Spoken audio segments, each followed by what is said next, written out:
আমার এই ৯ বছরের ছোট্ট বাচ্চাটা আজকে ইফতারির সমস্ত ব্যবস্থা করেছে। আমার চোখ দিয়ে জল চলে আসছে এইগুলো দেখে, যে মেয়েটাকে আমি কোনো দিনও বারুনটাও ধরতে দিই না, ঝাঁটাটাও ধরতে দিই না, যে পরের ঘরে গেলে তো করতেই হবে। সেই মেয়েটা দেখো, আজকে আমি অসুস্থ, একটা হাত আমার পুরো ভাঙা।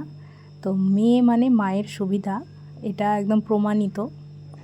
তো মেয়ে বায়না ধরেছে, প্রথম রোজা করেছে আজকে, মা বলছে যে মা আমি নান পরোটা আর চিকেন কষা খাবো। চিকেন কষাটা তো আমি করে নিয়েছি, আটাটাও মেখে নিয়েছিলাম।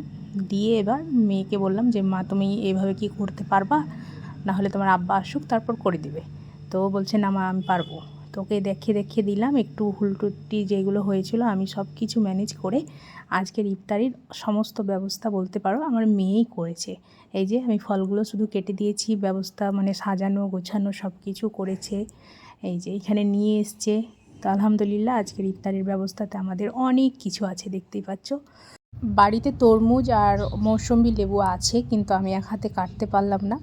আর বরের আসতে সময় লেগে গিয়েছিলো, রোজার ইফতারের 2-3 মিনিট আগে এসছে বাড়ি, তাই অত আর ব্যবস্থা করতে পারিনি। যা হয়েছে এটাই আলহামদুলিল্লাহ।